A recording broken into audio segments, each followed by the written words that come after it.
पहा, आज आपण नवीन वाक्य शिकूयात. मराठी वाक्याचं आपल्याला इंग्रजी वाक्य तयार करायला शिकायचं आहे. अगोदर आपण वाक्य वाचूयात. वाचल्यानंतर वाक्य कोणत्या काळातील आहेत आणि कोणत्या प्रकारचे आहेत हे समजून घ्यायचं आहे. पाहायचं, ते घाईत आहेत, ते घाईत होते. वाक्याच्या शेवटी शब्द कोणता आहे तर पहिल्या वाक्यात आहे आहेत, दुसऱ्या वाक्यात आहे होते. आहे आहेत म्हणलं की हे वाक्य वर्तमान काळातील आहे समजून घ्यायचं, आणि होते हे वाक्य भूतकाळातील आहे. वर्तमान काळामध्ये आहे साठी आणि आहेत साठी, आहेत हे वर्तमान काळातील सहाय्यकारी क्रियापद आहे. वर्तमान काळातील आहे साठी आणि आहेत साठी एम, इज आणि आर ही सहाय्यकारी क्रियापदे वापरतात.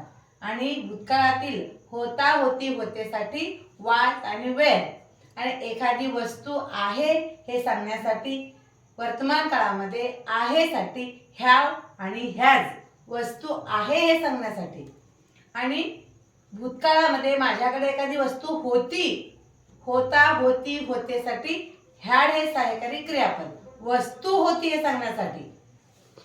आणि पूर्ण वर्तमान काळामध्ये, पूर्ण भूतकाळामध्ये, पूर्ण भविष्य काळामध्ये हॅव, हॅज आणि हॅड हे होता, होती, होतेसाठी आणि आहेसाठी हॅव, हॅज, हॅड ही सहाय्यकारी क्रियापदे वापरतात. पूर्ण काळामध्ये इथं काय आहे, ते घाईत आहेत हे वर्तमान काळातील वाक्य आहे. मग एक नंबरला काय घ्यायचंय, ते हे कर्ता आहे. एक नंबरला कर्ता घ्यायचा. तेला इंग्रजीमध्ये दे, THEY दे. आणि त्या आहेत साठी आर घ्यायचा आहे, कारण अनेक वचनी कर्त्यासाठी आहेत, आहेतला आर येणार आहे. ARER म्हणजे आहेत. दे आर घाईत, कशात आहेत ते घाईत, ईत म्हणजे आत, in. They are in a hurry, HURRY Hari, HURRY hurry म्हणजे घाईत असणे. तेला दे, आहेतला आर, घाईत, इन अ हरी. आता ते घाईत होते, भूतकाळामध्ये ते काय होते, घाईत होते. एक नंबरला करता, तेला दे, THEY दे म्हणजे ते. आणि यानंतर या वाक्यातील सगळ्यात शेवटचा शब्द घ्यायचा आहे. इथं होतेसाठी वेर घ्यायचा आहे, WERE वेर.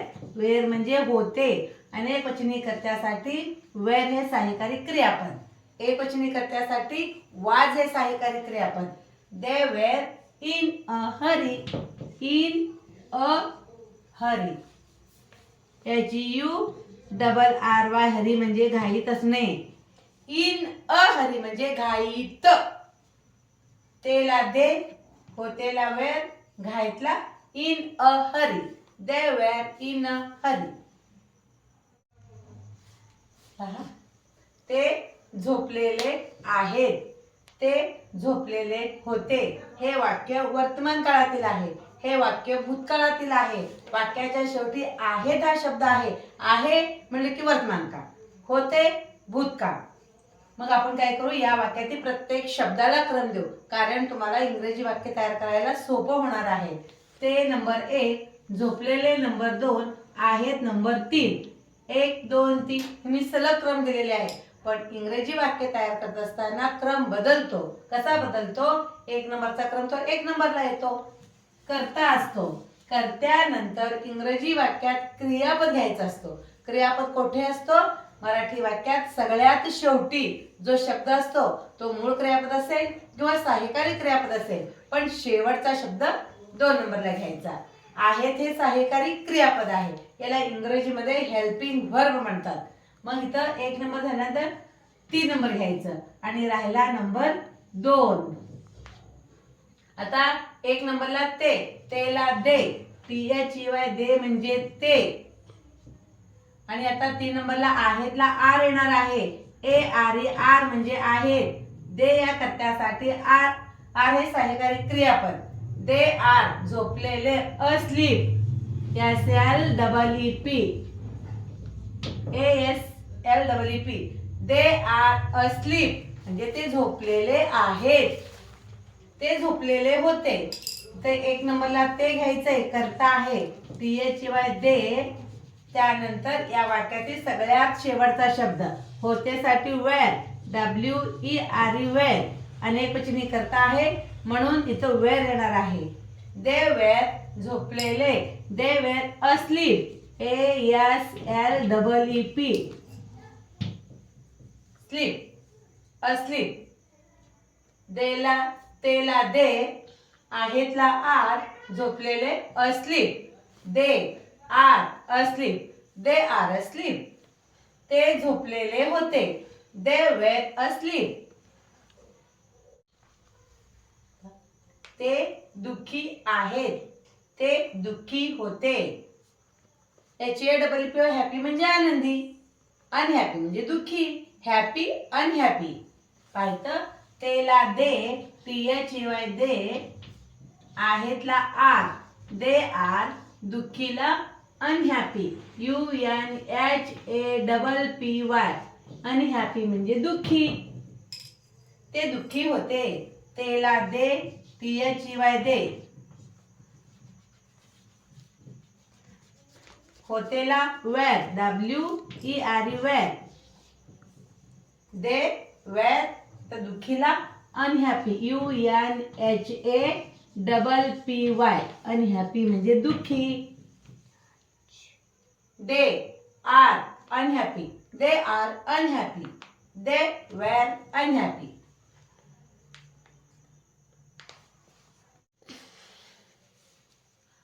बस उशिरा आहे, बस उशिरा होती. हे वाक्य वर्तमान काळातील आहे आणि हे वाक्य भूतकाळातील आहे.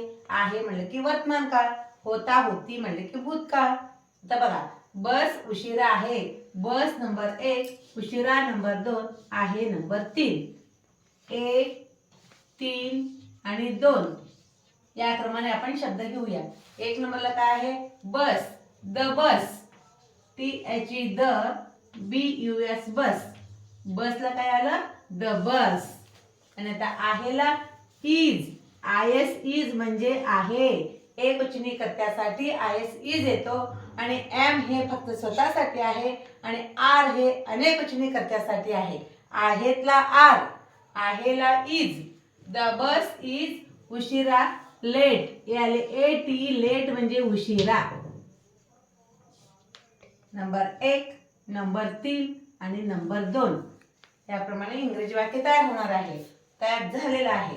आता बस उशिरा होती. 1 नंबरला बस घ्यायचंय, करता आहे the bus, the bus, BUS bus, the बस. यानंतर काय घ्यायचंय?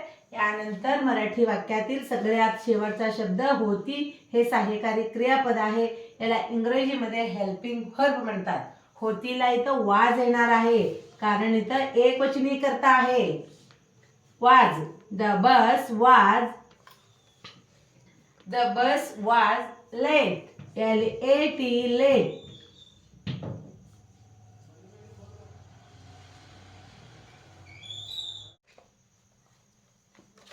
ते आताच इथे होते, ते काल गैरहजर होते. हे दोन्ही वाक्य भूतकाळातील आहेत. पाहायचं, तेला दे THY दे. आता यानंतर या वाक्यातील सगळ्यात शेवटचा शब्द घ्यायचा असतो. होतेला वेअर, WERE वेअर. होता होतीसाठी वाज वापरायचा आणि होतेसाठी वेअर. दे वेअर, इथेला हिअर, HERE हिअर आणि आत्ताचला just now, JUST just now म्हणजे आत्ताच, NOW नाव. पाहिजे, ते नंबर 1, आत्ताच नंबर 2, इथे नंबर 3, होते नंबर 4. मग इंग्रजी वाक्य तयार करत असताना क्रम कसा बदलतो आणि कोणते शब्द कसे येतात पहा. 1 नंबरचा क्रम तो 1 नंबरला येतो. 1 नंबर झाल्यानंतर या वाक्यातील सगळ्यात शेवटचा शब्द येतो 4 नंबर. आणि 1 नंबर झालं डायरेक्ट शेवटचं झाल्यानंतर असं उलट क्रमाने येतो. 1, 4 नंतर 3 येतो आणि नंतर 2 येतो. प्रत्येक वाक्य असं तुम्ही वाक्य तयार करू शकता. आता इथे देखील असंच आहे. 1 नंबरला ते, तेला दे, THY दे. आता कोणतं घ्यायचं? सगळ्यात शेवटचा शब्द घ्यायचा. होतेला वेअर, WERE वेअर. बघा 1 नंबर झालं, सगळ्यात शेवटचा शब्द झालं. They were. आता गैरहजर घ्यायचंय. नंबर 1, नंबर 4 आणि त्यानंतर असं उलट क्रमाने यायचं. गैरहजरला अब्सेंट, ABSENT. अब्सेंट म्हणजे गैरहजर. They were absent. कालला यस्टरडे, YESTERDAY. यस्टरडे म्हणजे काल. टुडे म्हणजे आज. टुमॉरो म्हणजे उद्या. यस्टरडे म्हणजे काल. YESTERDAY. यस्टरडे म्हणजे काल. दे were absent yesterday. They were here. Here म्हणजे इथे. They were here just now.